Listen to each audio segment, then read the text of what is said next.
Hello brothers, science के 30 important question में हमसे पढ़ने वाले हैं। आज का विषय हो गया अनाज की रानी के नाम से किसे जाना जाता है। पढ़े में पाए जाने वाले धातु कौन सी है। वन अनुसंधान संस्थान कहाँ पर स्थित है। फलों की कृत्रिम ढंग से पकाने और प्रयुक्त गैस कौन सी होती है। रक्त में आयरन की प्रतिशतता कितनी होती है। तारपीन का तेल कहाँ पर पाया जाता है। भारत में सबसे अधिक पाई जाने वाली मिट्टी कौन सी है। उसके आगे पढ़ेंगे सबसे बड़ा बीजाणु क्या है। पाइकोलॉजी में किसका अध्ययन किया जाता है। तांबा का गलनांक कितना होता है। और फिर दाब निर्भर किस पर करता है। तो आइए इन सभी प्रश्नों को हम विशेष रूप से चर्चा करने वाले हैं। तो चलिए देखते हैं आज का पहला प्रश्न जो आपसे पूछा गया है कि चलिए पहला प्रश्न आपसे है कि अनाज की रानी के नाम से किसे जाना जाता है। तो आपको मक्का को हम अनाज की रानी के नाम से जानते हैं। फिर अगला प्रश्न पूछा आपसे लीवर के अध्ययन को क्या कहते हैं। तो लीवर के अध्ययन को हम हेपेटोलॉजी के नाम से जानते हैं। ये रहा आपका लीवर का चित्र, जिसे आप ध्यान से देख लीजिएगा। फिर उसके आगे अगला प्रश्न पूछा है आपसे कि पर्णहरित में पाए जाने वाले धातु कौन से हैं। तो पर्णहरित में यानी कि क्लोरोफिल की क्रिया में जो पत्तियां हरी होती हैं उसमें कौन सा धातु पाया जाता है। अगर धातु पूछे आपसे तो मैग्नीशियम। अगर पूछे किसके कारण पत्तियां हरी होती हैं तो आपका क्लोरोफिल हो जाता है। क्या क्लोरोफिल हो जाएगा, इसे भी ध्यान रखिएगा। फिर नीचे पूछा है आपसे पत्तियों का हरा रंग होता है क्योंकि इनमें उपस्थित होता है किसी क्लोरोफिल के कारण। वही प्रश्न है हमें, वही प्रश्न है एकदम सेम टू टू। जितने प्रश्न है सब एकदम बहुत से ज़्यादा इंपॉर्टेंट प्रश्न है।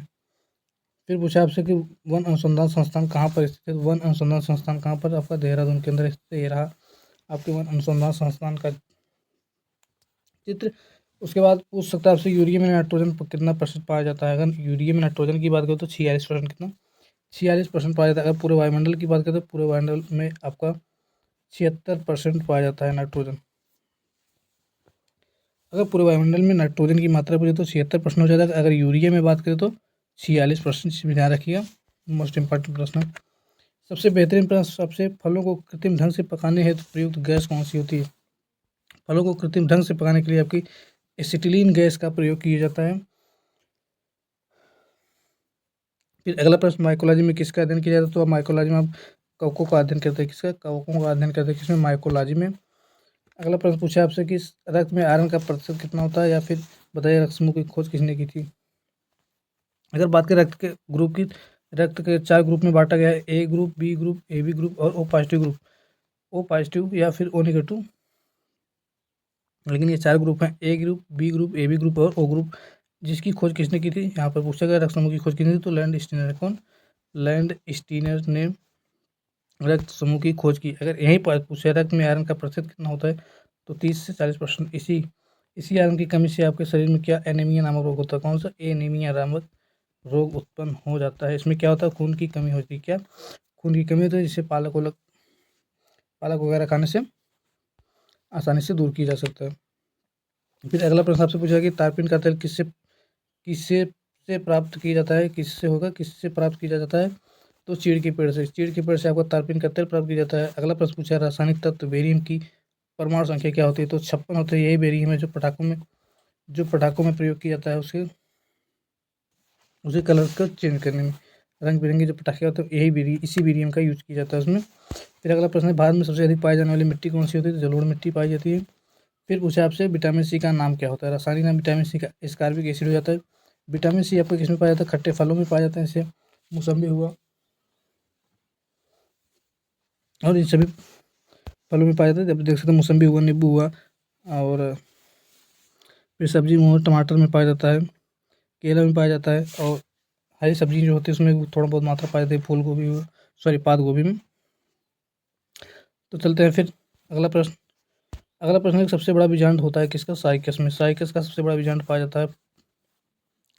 फिर पूछा आपसे पौधेदार नाइट्रोजन किस रूप में प्रयोग किया जाता है। तो नाइट्रेट के रूप में। पौधे जब नाइट्रोजन का प्रयोग अपने शरीर में किस रूप में मतलब किस रूप में प्रयोग करते हैं। तो नाइट्रेट के रूप में प्रयोग करते हैं। कैसे, अगर बात करें यहाँ पे नाइट्रोजन की, तो नाइट्रोजन वो अपनी जड़ों से मिट्टी के खनिज पदार्थ से अपना अवशोषित करते हैं नाइट्रेट के रूप में। और पौधों में वृद्धि के लिए नाइट्रोजन, मोस्ट इंपॉर्टेंट प्रश्न है, आपसे पूछेगा पौधों में वृद्धि के लिए कौन सा तत्व की भूमिका होती है। तो आपका नाइट्रोजन आपका सही उत्तर हो जाएगा। अगला प्रश्न पूछा कि फाइकोलॉजी में किसका अध्ययन किया जाता है। तो फाइकोलॉजी में आपका शैवालों का माइकोलॉजी में कवकों का और हेपेटोलॉजी में लीवर का अध्ययन किया जाता है। ध्यान रखिएगा 3 प्रश्न इसमें मोस्ट इंपॉर्टेंट प्रश्न है।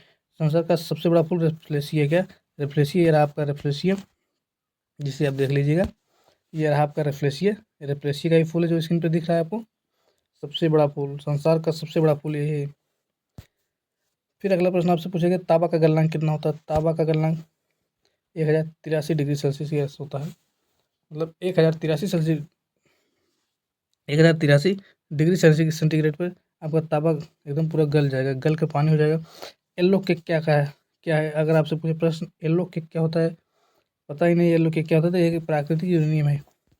ये भी येलो केक आपका प्राकृतिक यूरेनियम है, जिसे हम येलो केक के नाम से पुकारते हैं।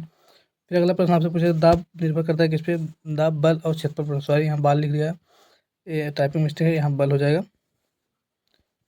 बल और क्षेत्रफल पर निर्भर करता है कौन सा? दाब। दाब बल और क्षेत्रफल पर निर्भर करता है। फ्लोरा और फौना किससे संबंधित है? पौधे। फ्लोरा पौधे से संबंधित है, फौना आपका जंतु से संबंधित है। फौना जंतु संबंधित है, फ्लोरा पौधे से संबंधित है। अगला प्रश्न पूछा था इलेक्ट्रॉन की खोज किसने की थी? इलेक्ट्रॉन की खोज जे थॉमसन सर जी ने की थी। और प्रोटॉन की यही बात करें तो रदरफोर्ड साहब ने। और एक बच रहा है न्यूट्रॉन आपका, न्यूट्रॉन को जेम्स चैडविक ने न्यूट्रॉन की खोज की। ध्यान रखिएगा, बहुत इंपॉर्टेंट है, मोस्ट इंपॉर्टेंट की कैटेगरी में आते हैं ये सब। ऑप्टिकल फाइबर के सिद्धांत पर काम करते तो पूर्ण आंतरिक परावर्तन के सिद्धांत पर काम करता है। यहाँ पूछेगा हीरा भी आपका पूर्ण परावर्तन के सिद्धांत पर काम करता है। हीरा एक कार्बन का सबसे कठोर अपरूप है, जो कि मोस्ट इंपॉर्टेंट प्रश्न। फिर अगला प्रश्न वायुमंडल की कौन सी परत रेडियो संचार को संभव बनाता है? तो वायुमंडल का आयन मंडल में रेडियो तरंगों का संचार किया जाता है। और समताप मंडल की बात करें, समताप मंडल में आपका वायुयान उड़ाया जाता है। क्या? वायुयान उड़ाया जाता है। चलिए फिर अगला प्रश्न आपका पूछा कि बैलून में कौन सी गैस भरी जाती है? तो बैलून में आपका हीलियम गैस भरी जाती है। हीलियम का प्रति देखें तो He हो जाता है, और उसका परमाणु क्रमांक कितना हो जाता है? 2 हो जाता है। ध्यान रखिएगा। अगला प्रश्न पूछा आपसे लाल ग्रह कौन सा है? लाल ग्रह मंगल ग्रह है। जहाँ टाइपिंग मिस्टेक हो गई दिख रहा है आपको, टाइपिंग मिस्टेक है, तो आपका हो जाएगा मंगल ग्रह। कौन सा? इसे काट दीजिएगा। लाल ग्रह किस नाम से जानते कौन सा ग्रह? तो आपका मंगल ग्रह हो जाता है। फिर अगला प्रश्न पूछा तारपीन का तेल किस वृक्ष में? चीड़ के वृक्ष और रासायनिक तत्व बेरियम की परमाणु संख्या कितनी थी? 56 थी, जो हो गया पीछे लग गया। Thanks for watching. आपको क्लास बने रहने के लिए बहुत बहुत धन्यवाद। आप प्लीज़ लाइक कर दीजिए क्लास को, अपने मित्रों के साथ शेयर करिए, और चैनल पर नए हो तो चैनल में सब्सक्राइब जरूर कर लीजिए, क्योंकि आपका परिवार भी एक के का है, इसको 10 के बनाने में आपकी बहुत बड़ी भूमिका होगी। आपका एक सब्सक्राइबर हमारे लिए बहुत इंपॉर्टेंट होगा कि हौसला बढ़ाने में। तो मित्रों ज़रूर चैनल को सब्सक्राइब करिए, वीडियो को शेयर करिए और लाइक भी करिए। फिर मिलते हैं नेक्स्ट वीडियो में। धन्यवाद।